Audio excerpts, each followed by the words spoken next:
नमस्ते. आज आपण Maugham health care Khopoli सेंटरमधून आपल्यासोबत भाग्यशीला कवडेताई बसलेले आहेत.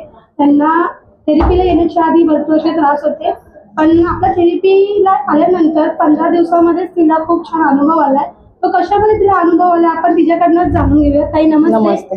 ताई, आपल्या मॉम हेल्थ केअर थेरपी सेंटरमध्ये येण्याच्या आधी तुला त्रास काय होते? मला पीसीओडीचा पण प्रॉब्लेम होता आणि माझ्या उजव्या साईडला पायातून पूर्ण बोटांपर्यंत चमक येत होती. पूर्ण म्हणजे कुठून यायची? कमरेतून डायरेक्ट कुठे काय चमक? खाली पायाच्या बोटांपर्यंत यायची. पण मला चमक आली ना, मी जागेवर स्थिर उभी राहायची. मला पाय पण उचलता येत नव्हते. कुठे जवळ रस्त्यावर जाते कुठेही, रस्त्यावर चालत असले, घरात काम करत असले तरी मी शांत उभी राहायची तिथे मला चमक जाईपर्यंत. किती वेळासाठी? 15-20 मिनिटं मी एका जागेवर उभी राहायची. हालायचीच अजिबात मला पायच उचलत नव्हता. हा त्रास कधीपासून चालू झाला? मला बरेच दिवस झाले हा प्रॉब्लेम होता. ट्रीटमेंट केलीस त्याच्यावर? केली होती, पण मला काही फरक नाही पडला त्याचा. ते मला त्रास चालूच होता. पण मी तर 10 ते 12 दिवस झालेत, मला 15 दिवस पण कंप्लीट नाही झालेले. 10-12 दिवसात मला बराच काही फरक पडला. ती चमक मला आलीच नाहीये.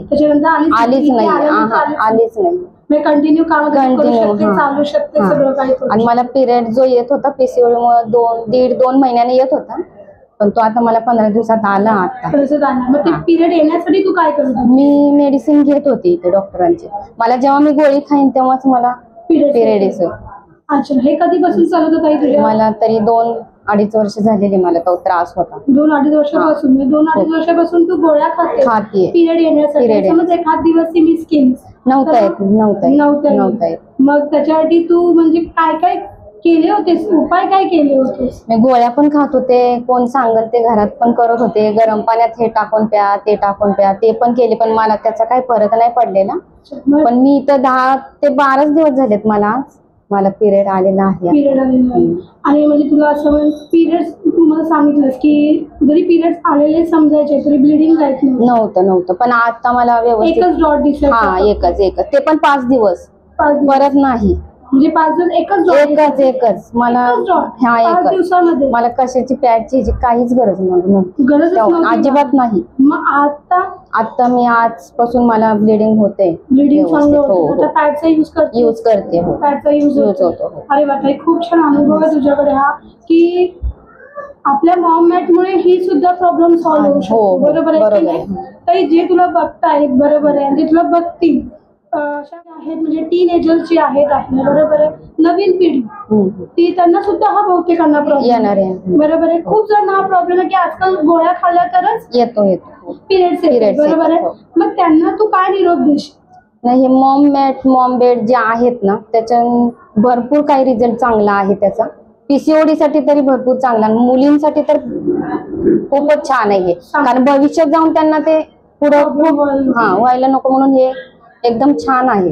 एकदम छान आहे. काय काही म्हणजे आताच्या पिढींनी थेरपी म्हणजे मुलींनी घेतलीच पाहिजे. हो, अत्यंत आवश्यक आहे त्यांना. पण त्यांना काय सांगशील तू, कशा पद्धतीने त्यांनी ही थेरपी म्हणजे घेतली पाहिजे? कंटिन्यू घेतलीच पाहिजे, पण जोपर्यंत त्यांचे असे खूप जण प्रॉब्लेम भविष्यात नको येण्यासाठी त्यांनी ही कंटिन्यू केलीच पाहिजे. त्यांनी खूप जण असं म्हणतात की काय घ्यायची, काय करायचं, याच्याने असं होतं तसं होतं. नाही, तो विचार करून चालणारच नाही ना. पण भविष्यात आपलंच जर आरोग्य नीट असेल तर आपण पुढे जाऊ शकतो. ट्रीटमेंटला ठिकाणी गेले खूप मुलींना येतात, मुली सुद्धा येतात. पण त्यांनी खरंच ही सोय केली पाहिजे, हे घेतलं पाहिजे. बरोबर आहे की नाही? आणि ज्यांनी ही सोय आणली त्यांच्यामुळे आज तुझा एवढा मोठा प्रॉब्लेम सॉल्व्ह झाला. नाहीतर मग गोळ्या खाऊन दुसऱ्या गोष्टीला इफेक्ट झाला, जसे आपली किडनी वगैरे त्याच्यावर इफेक्ट झाला. बरोबर आहे. पण आज ह्या 2 व्यक्तींमुळे त्यांच्यामुळे तुझं आरोग्य पण वाचलंय. बरोबर आहे. नैसर्गिक ती पिरियड आले पाहिजे. बरोबर आहे. त्यांच्याबद्दल तू काय बोलशील? नाही, समता मॅडम आणि सुरज सरांसारख्या व्यक्तींची आज खूप गरज आहे आपल्याला.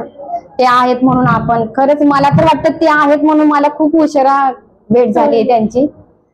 उशिरा भेट झाली त्यांची. आणि त्यांच्यासारख्या माणसांची खूप आता आपल्यासाठी तरी, आमच्यासारख्यांच्यासाठी, पुढच्या पिढीसाठी तरी अत्यंत आवश्यक आहे. गरज आहे. त्यांच्यासाठी खूप खूप धन्यवाद. खूप छान. थँक्यू.